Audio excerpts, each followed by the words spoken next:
All right. Episode number 10. Let's go. Start the clock. The entire national security team was. Oh, man. Well, you know, they're on a group chat. So they're, you know, they loop in a reporter. What are you, taking a fucking picture? No taking pictures during the monologue. What the fuck? Could you take this guy's phone away and throw him out? No, you don't have to throw you out. He's fucking rude as shit, that guy. Oh, Anyway, so oh he's on man. Signal, this guy, by the way. So they do take your phone. I hate it when even your fans are assholes, you know? The national security people, the adults, and they're all using emojis. Really? You know, flames and biceps and, you know, fist bumps. What were they going to do if the mission failed? Poop emoji. And their excuse now is, well, they weren't war plans, they were attack plans. Oh, okay. The Trump administration announced that as of April 2nd, they're putting a 25% tariffs on all imported cars, which will raise the price of an imported car from, I don't know, I've read many estimates this week, 3,000, 5,000, up to 10,000. Today I read 6,000. Whatever it is, thousands. For a new imported car, kind of puts the whole eggs are too expensive thing in perspective, doesn't it? But the people in Greenland, they feel they're being pressured, they don't like it, and they have taken to wearing red hats with a message to Trump, and it says, "Make America Go Away." First up, we have a podcaster. His new podcast is called This Is Gavin. He's also the Democratic governor of California, Gavin Newsom. He must be very busy. A podcast, you're governor, you're running for president. Where do you get... But let's talk about what's important. My roof. Your roof. My roof. Oh, God. Is this more back to Solar the panel. After the fire... It's always about the solar. Yeah. Of liberal governance in this country, and the fact that we are process-focused and not outcome-focused, and your demonstrable example of that is relates to what you've tried to do with your damn roof for the last 15 years. And so it's our job to eliminate as many of those thickets. How's that going, though? As possible. Right now, there simply isn't a path to get from Sacramento to San Diego. Well, there's a path. It's the highway. However, we do have the capacity to complete a high-speed rail link from Merced to Bakersfield. Yeah. I know you're the governor of everyone in the state, and those are... Can you name 3 people who ever wanted to go from Merced to Bakersfield? We talk down to people in the Central Valley. And I think a lot of people extend that as part of the problem with the Democratic brand. We talk down to people, we talk past people. I think it's an incredibly important part of the state, not just because I represent the state. But, That's why I think it's why you'd be a good candidate. You played this game well. Should biologically born men be able to compete in women's sports? That's tough. And, you know, I saw the poll. No, it's not tough. I think you're a traitor for saying this. Yeah. You know, when those kind of people call you a traitor, there's a word for that, electable. Or cancel you because you have the audacity to go visit with Trump next week. I mean, you have more credibility to visit him than any goddamn person. I think so. I know. You've been at this for 20 years. That's going to be good, man. You know, the old, are you running for president? Well, you know, there's an exploratory committee, and I'm looking at it. I'm happy with my job as governor. I mean, your future is not in California. Your future is in Iowa. Let's dispense with the bullshit. We need someone who's going to be the champion. Are you going to do it or not? Just come on. Tell us. I want to know. You want things to change, you got to change. And that's what the podcast is about. That's my recognition of where we're weak. Can I do it? You got to call balls and strikes. Can I be on your podcast? You want to come on the podcast? Can I invite myself? After the Trump visit, I want you on the podcast. All right. Thank you very much. Gavin Newsom, the governor of California. And this is our government, and, you know, it reminds, it's like 12-year-olds doing Shakespeare. These are people who are completely underwater. College today is not the college you remember. It's a day spa and a North Korean re-education camp put together. Whoa. They're asshole factories. And the people in Greenland have all these signs up that they, you know, obviously are telling us not to go. We are not for sale, you know, this kind of stuff that's going on. 99.7% say no. Yankee, go home. So they don't want us there, but these are not all the signs they had. Would you like to see some of the Allied? Oh, man. Under this mitten is a middle finger. Hey, if Iceland has Bjork, what do you think the music here sounds like? We're Team Drake? I don't even understand. You know it's not really green here, right? It's not at all. Shuck off. What's my question? I don't know. That weed residue. Unfortunately, that's they. And so I think we all have a nice habit to learn to use, and it's fun to learn new things. That's not going to happen. That's they and them. No. He's talking about how language changes. That's been going on for a long time. It's never going to stop. But the pronoun thing isn't a language change. It's being forced on people, on society. When a language changes, it's gradual, very, very gradual. This one is being forced on society. You're trying to redefine words. I don't think it's going to work. I'm all fine for this philosophically, but when we started using they for the singular, it's just, come on, man. Come on, for real. We're using it for something else. It just...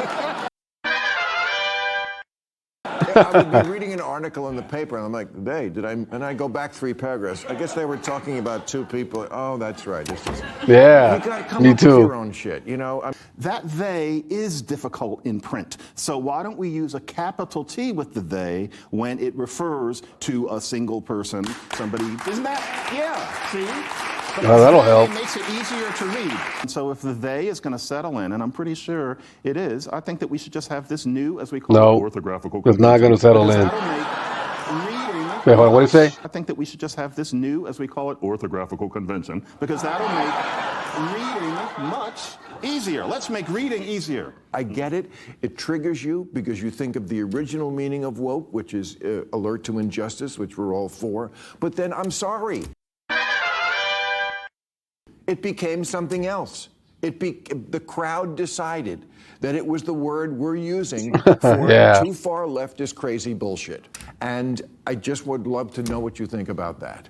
It was inevitable that was going to happen because a certain small but influential crowd. That poor girl is not talking at all. In 2020. Go about 15 years from now, and I'll bet woke is just going to mean somebody who jumps all over you. It's not going to be about left or right. Don't talk to Aunt Hattie about Uncle Joe because they're broken up now and she's going to go all woke on you. I mean, only 31% of 8th graders right now can read at proficient levels. That is dismal. And her college, UConn, is still in the test optional phase from COVID. They don't require test scores anymore. And this is part of this larger move away from meritocracy in the name of equity that I think is really destroying our institutions of learning.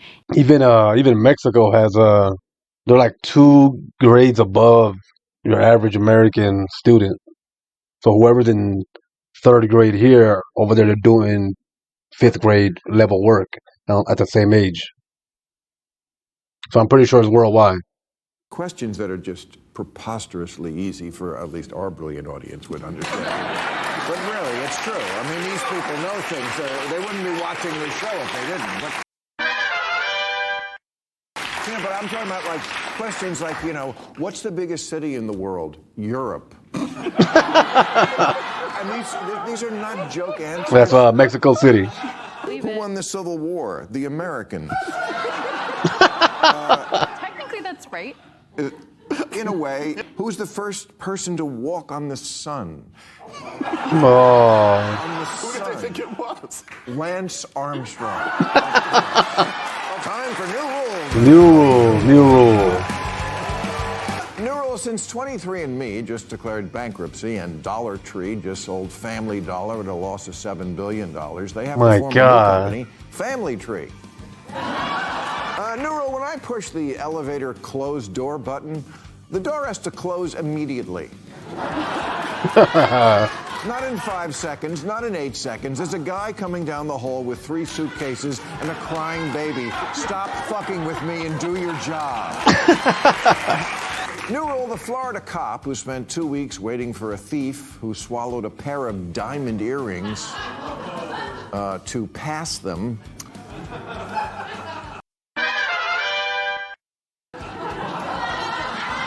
Oh, God. Must please tell me that after sealing the evidence bag, he looked at his partner and said, I'm getting too old for this shit. University of Georgia student Lily Stewart. This is She's all happy. her second arrest this year, which is so embarrassing. Look at her smile. You look like this and you can't get out of a ticket in the South?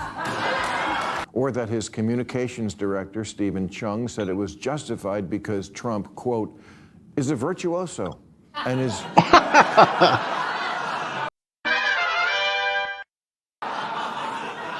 and his musical choices represent a brilliant palette of vibrant colors when others often paint in pale pastels.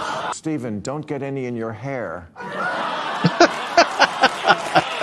They name weapons systems after him. They've even dressed like him with the trademark suit and tie. My God. Available Commerce Secretary Ludnick said, these policies are the most important thing America has ever had. Yeah, take that Emancipation Proclamation and Louisiana Purchase. And these bills they've introduced to make Trump's birthday a holiday and put him on currency and Mount Rushmore. Jesus. This is not what we do here, guys. Will you admit that this shit is also deranged? All the people... Yeah, both sides. We weren't spending $8 million to give mice big balls or fake tits. Sorry, Stuart Little. It makes you think that if Trump came down one day and his fly was open, Republicans wouldn't tell him. They'd just start showing up with their fly open. Yeah, I can see that happening. You know a cult is really a cult when the leader asks you to turn on friends and family, because they're the only ones who are a threat to deprogram you. It's why Tom Cruise doesn't talk to his own kid. Wow. Which brings me to the fact that they don't want us to take them over makes me want to invade. Man. Canada isn't threatening us. For God's sakes, their flag is a leaf. Even Joe Rogan, a Trump voter, said, why are we upset at Canada? This is stupid. Okay, MAGA people, that's called thinking for yourself. That's what I like about Joe and Bill. At the end of Trump's first term, there were still some people who would occasionally correct him on little details, like you lost that last election. Yeah, you know, little details.